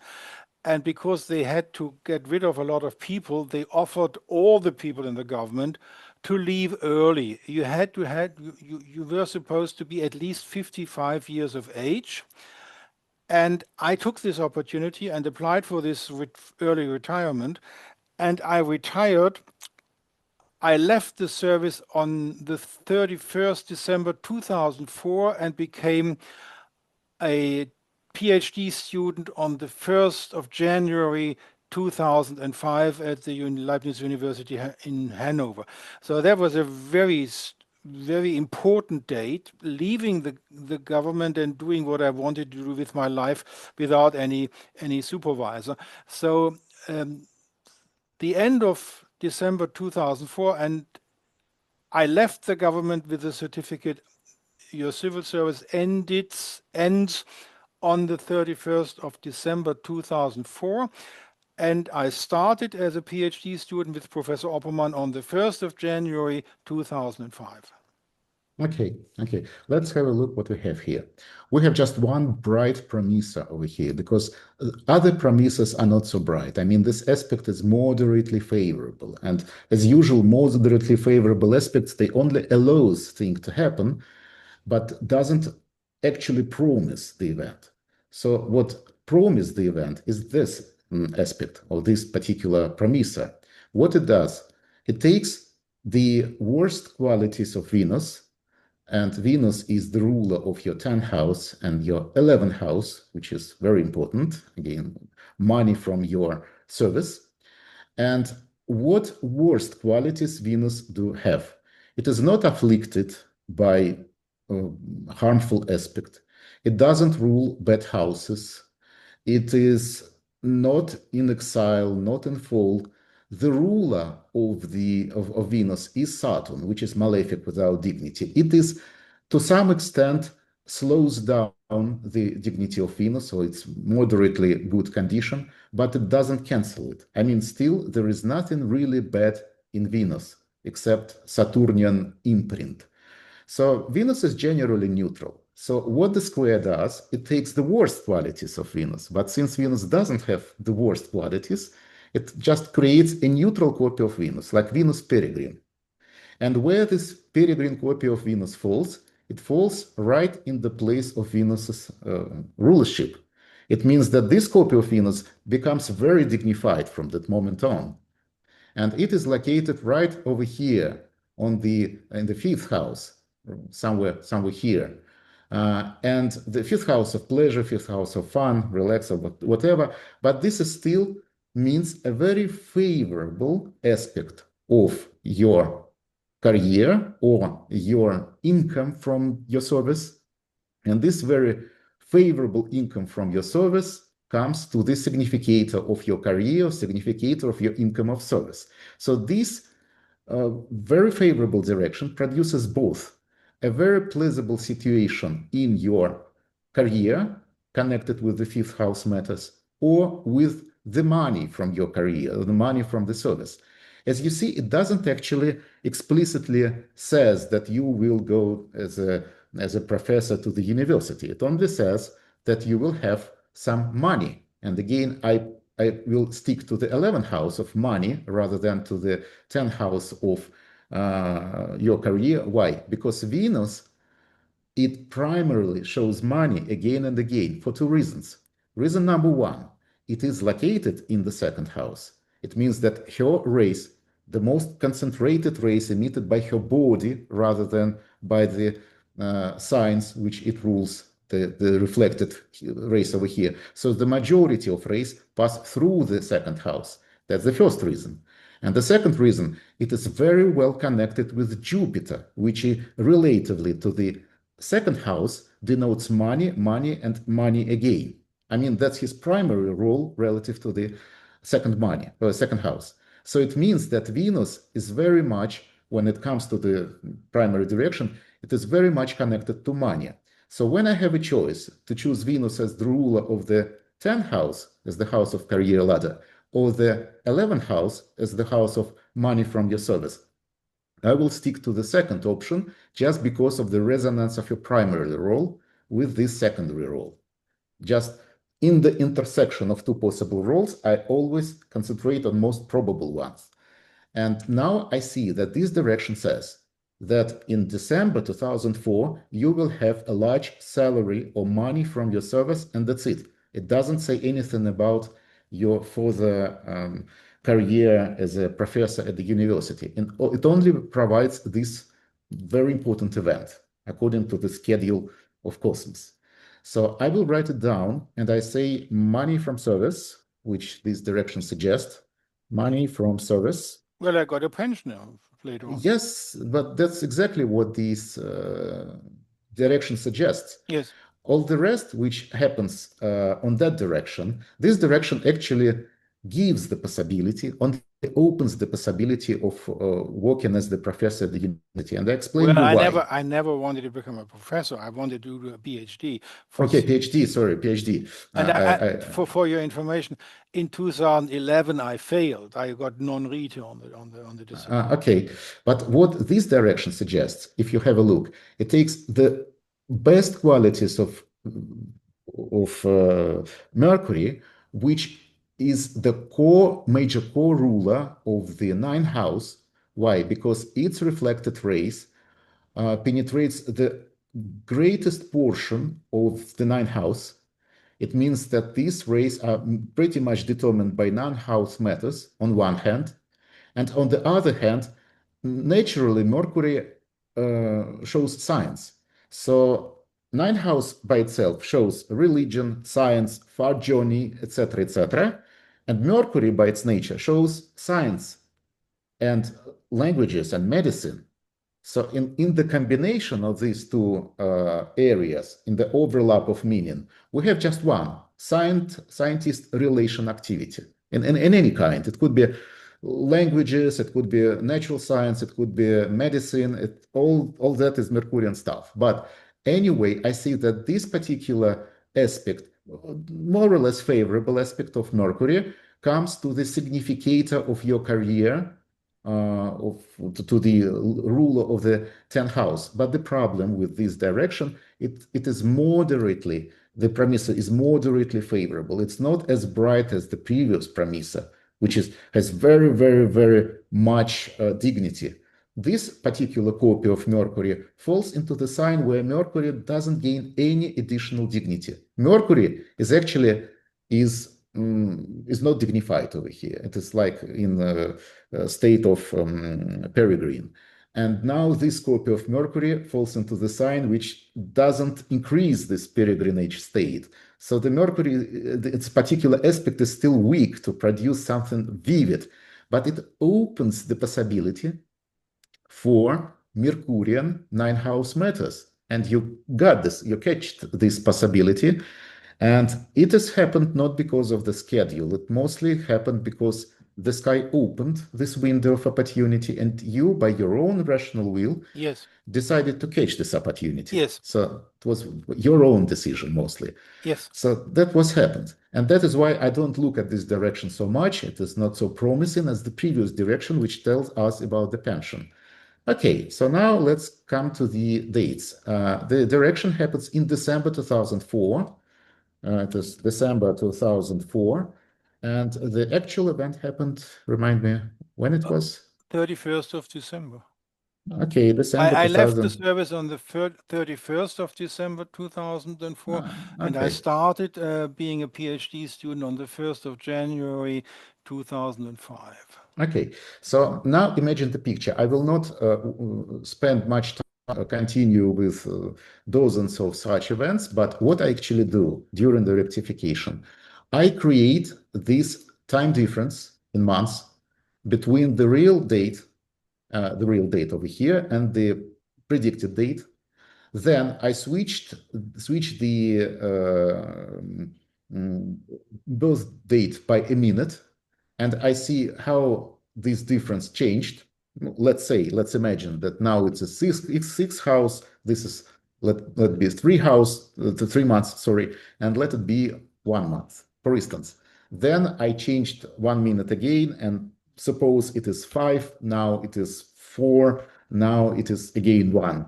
I just simulate the process, but what I actually do after that, I found the mean average of all these values. I found the standard deviation, and I draw 2 graphics. One graphic shows the mean average. Another one, the red line, shows standard deviation based on these columns, based on these numbers. And the place where both graphics are very close to 0, it will indicate the real time of birth. Here will be minutes, like your minute of birth, then +1 minute, +1 minute, +1, and the same for minus, for the backward direction. Okay. And then I just create 2 graphs. And at the intersection of 2 graphs, I can see the picture. Visually, it's very clear, up to half a minute, up to a second, roughly, where your real-time birth is. So real-time birth or accurate time birth ensures that, first of all, the dispersion or the difference between these numbers is slow, like the ideal birth time would give you like 4, 3, 1, for instance. You see, the dispersion or the difference between these numbers is not so much. It's not like difference between 0 and 7. It is difference between 4 and 1, which is much better. And at the first point. And on the other hand, we see that in this ideal scenario, the difference between the actual and predicted dates are no more than 4 months, which is quite okay for well-rectified chart. Not like that, not like the 7 minutes. So I am trying during the rectification find the date which ensures this consistent behavior between the predicted dates and between the actual dates. So this is the way how I rectify it. I wouldn't say that primary direction is a bad mechanism or bad tool for that. It's quite possible. It produces quite good results. So that's how it works. Well, what is my date then? My time then, my day could. For that, I need more than three. So I think it would take time. I wouldn't like to grab the viewers' attention and time for the rectification procedure because it's routine. I would rather do it for you personally. If you give me Oh, your dates, I can do it offline, and I then send you the two graphs, and you will see the actual okay. date of your birth. Quite possible that your birth time is accurate, and this 7 months difference is something which is called outliner. And Uh, we can invite all the audience because so if you'd like, I can continue. I mean, it's if you I, think audience will be no, I was just inviting the audience to do their own experiment of rectifying my birth chart time because okay. I have online as I showed you. Okay, um, So on we can yeah, we can actually create organize the meeting devoted to rectification of your birth chart. no, no, no, Uh, that's not. I don't want to. I just want to okay. give everybody, including you, the information where you find all my detailed biography details, which is on the main page. The I main see. page has this title, and it has the address vonabisw.de. Okay, vonabisw.de, and if you go on the right side, newest postings on the end, there is the word biography, and if you Hmm. click there you have a German version and an English version. The German version is this one, and this is the English version. And there you have my whole life. So you have a Okay. lot of dates, and all the viewers have a lot of dates. And if anybody viewing this very interesting talk with Alexey Borealis and Alexey included to do some rectification, they are all invited. But now we have to come to your present day professional life. Hmm. And this is, get rid of that and that and that. Okay, now we are back to the talk with Alexei. Now, I would like to start with your homepage because there everybody finds everything. Now, in your biography, you decided that you no longer do client delineation, but you Hmm. decided um, after you founded the School of Astrology, you no longer educate everybody, people, but you educate only astrologers. Yep. Now, what is the requirement? Is it sufficient to be a psychological astrologer, or do they have to be fluent in Morinus technique? No, no, no, no. They need to know the basics of astrology, what the Okay. houses are, what the right house is, what the dignity of planets. I mean, the basics.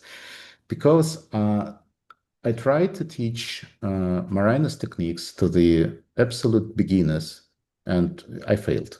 I mean, people who actually enter astrology, they have intention, they have the vision of astrology, that astrology should serve as the kind of mm, journey to fun, I would say, like some entertainment, something psychological, mystical, and etc. And Marinus is not about that. It's very strict, very scientific, very uneasy to understand. Requires a routine tasks, requires focus of attention, requires lots of logic behind the application of these techniques. And this is not what the absolute beginner expect to see from the astrology. And that is why I understood that my potential audience is the people who actually are really tired of vogue prediction or vogue phrases. They're really tired of psychological or esoterical astrology, and they are looking for precision. And there are some people in the market who really want to have to make precise predictions, and they are looking for mathematical precision in astrology.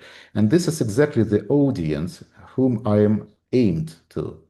So that's the basic, my basic aim, I would say, my basic aim audience. How many students have you at the moment?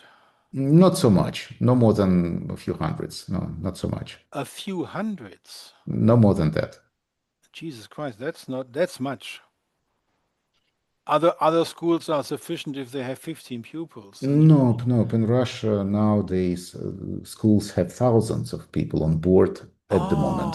in Russia, So this is the a the, complete different the story. yeah, the Russian market uh, is very hot, I would say, in terms of astrology. So most of the students still from Russia, who study in Russian. And I still have students in English, I mean, from English-speaking countries, but the portion of these students are much less than the portion of Russian-speaking So students. basically, your economic model is training Russian astrologers. At the moment, yes. I hope that the English-speaking part of my students will increase, but I'm not sure it will happen because of a simple reason. In Russia, astrology is the way to get money, to make business. In Western world, astrology is mostly a hobby for those who have free time from their work. I mean, there are very few astrologers who do it professionally and who make business out of astrology. In Russia, I mean, practically always make business out of astrology. And that's why lots of people want to study astrology for this very material reason. And it's very easy that for them to buy the courses. They understand why they need astrology, not for higher knowledge, not for self-growing, but for making money. So that's the condition of Russian market at the moment, at least at the moment. Can you tell us something about the network of astrologers in Russia? How are these astrologers in Russia, either the ones you train or other astrologers in Russia? Do they have an association? Do they have Nope, nope, conferences? nope. First of all, the mm, psychology behind Russians is very uh, atomic, I would say. They are very separated. That's not the United Nation in psyche, in the very deep culture. That's the first. The second, because astrology for most Russian astrologers is not just hobby, is not just the pleasure way to spend time, but the way to make money, there are lots of conflicts of interest around the astrological schools. And that is why we're not speaking, even not dreaming about association or union of astrology. Most of astrology mostly fight with each other, and this is what is happening in Western world. In English speaking astrological society, the things are different because people are mostly interested in astrology without financial interest. They're mostly interested in science as science, without anything else. And that is why for them it is much easier to unite about the general theme of interest rather than for Russian people. So that's what's going on over here. I'm on your homepage and showed the audience a lot of your information on your homepage. Um, let's come back to your book. Oh, there's a blog there. Okay, what's on your blog? Do you how often do you blog? Not so much often. Um, Probably one article per month, something like that, an average, an average. Sometimes I can write a few articles a week, but sometimes I can write nothing for half a year. But roughly, an average, it is 1 month, one Yeah. article per month. Okay, so I recommend to go through all the different subpages of your homepage. I showed a lot of that during our conversation. Now let's come to your book. This is the new book, which is a second edition of the old two books, Mhm. and there is a review by the famous Anthony Lewis, which I had on as an interview partner. Um, if you want to characterize your book, what what for whom for what people did you write it? Well, mostly for astrologers, Okay, but so the layperson is a little bit too heavy. a little bit. But here I need to note if the person has a technical background, so they can easily understand this book. So this book is actually constructed as the book, as a textbook for someone who doesn't know astrology at all. But as I said, normally those who come to astrology, they seek for something else. And more often, the astrology attracts people who have, I think, rightly to say, who have the mystical thinking or mystical way of thinking. And for those people, it is very hard from zero to start understanding Marinus's approach. So that's the point. And as I said, if the person who is not familiar with astrology at all has a scientific background, a technical background, like IT specialist, developer, or scientist, he could easily read this book and comprehend everything from scratch, from zero. But for the astrologists, they need to be acquainted with the astrology, at least with some basic terminology to grasp this book. Who's the publisher? Wessex Astrology. Wessex Astrology, which is a very nice address. Good for you to have it published there. Thank you. I found Penelope Sitter through Wessex Astrology, and she told me about you, so the circle comes Mhm. to a round end here. Um, Coming back to the Russian astrologers, some of whom you have trained, how many people in the Federation of Russia, 150, 55 million people altogether in 11 time zones, what would you guess, a wild guess, how many astrologers are there? Hmm, hundreds of thousands, I believe. Hundreds of thousands. Yes, I believe yes. Jesus Christ, that's a different story than in the West. Absolutely. Absolutely.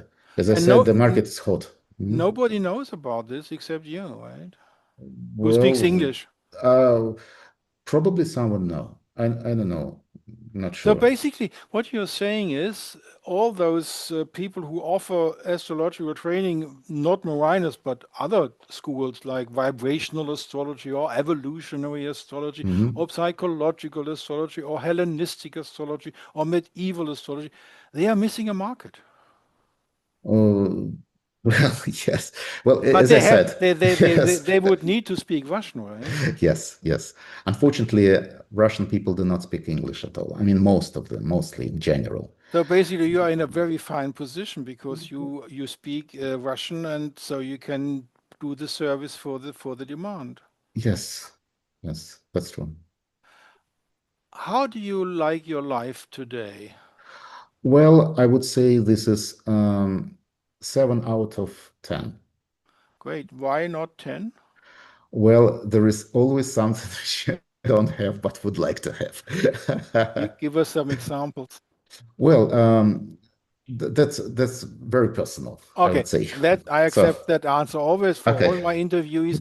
Now, all my question is always, did I miss to ask you something you would like to talk about? Did I miss something important you would Well, like to add? I think I would like to add an important thing, which I find really important, that what I found by teaching astrologers, that the main skill which can help astrology to become a very good predictor is logic.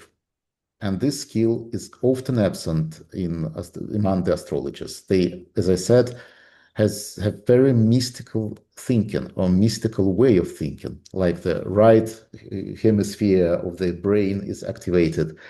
And for Marina's technique or for the predictive technique, another part of the brain should be activated, the logical one, the dry one, the mathematical, exact. And by training this part of the brain, by training this way of logical thinking, someone can really achieve great results in prediction. You do realize that people who like logic, who even read Aristotle on logic, they are not very often becoming astrologers. Uh, Statistically, yes. And that's not my personal vision. This is also proved by the research, which was, I don't remember the name of the university who did this research, Oxford probably, but they really did research among the astrologers. And they found out that there are some coefficients which represents the logic and the this frontal part of the brain. This coefficient is less in general among the astrologers and other esoteric related people that among general population of the world. So it was just a statistical research, So but I believe basically, you are saying Morinus, to study Morinus, has this stumble block that the people who could study him don't want to study him. Well, it is too complicated for most of the astrologers. No, I mean, I mean, I mean, For I mean the other picture. Hmm? Considering the fact that logic is not well represented in astrologers today, this Oxford study, um, and all over the world, basically what we are realizing is the people who are destined to become good Morinus astrologers are not interested in becoming it because they have so much logic in their life that they don't think that much of astrology as a whole. Well, maybe, but I personally don't like the word destined to study Marinus. I explain why. The point is that the logic is something which can be trained. Okay. The logic, because So what you're saying is we need to do some public relation for the skeptics. It's worthwhile if you want to become an astrologer, take Morinus and then you will be satisfied with your logical skepticism. well, yes, yes. Actually, I would be happy to meet scientists and to discuss with them the astrology and its capability by presenting some real evidence of predictions. Okay. Okay. So it would be very big fun for me. At least in Russia, we've got the Academy of Science, and there is a small group of scientists over there. They call it the Commission. It's official name, the Commission of Fighting Against false science. I don't know. It's better to translate in English, but Yeah, okay. the meaning of this name is exactly the same. So So the one could actual say the skeptics of the Russian yes, government. yes, yes, and this is a very official committee. Do they know you? Yes, and I know them, so And we are familiar. did you have meetings or at least Yes, online? I did have personal meeting with one of the representative of this commission. It's very well known astronomer. How did that go? And when did that happen? Well, it happened many years ago. I don't remember exactly when, but I was already practicing horary astrology those days. Okay. And I came to the institute. It is called Sternberg Institute of Astronomy in Moscow. I came to the department of astronomy. I found this person, and I asked him to let me to participate in experiment with independent observers when I can predict, really predict, the exact dates of future events in his life. And he refused. He said, no, He no way. refused. Yes, yes. He refused. He said, I'm not But interested. what you're saying is this guy of this commission was an idiot. Well, I say, A scientific idiot. Because a real scientist is I open for agree. questions. I agree. If a scientist who pretends to be a scientist refuses an experiment like that, he's not a scientist at all.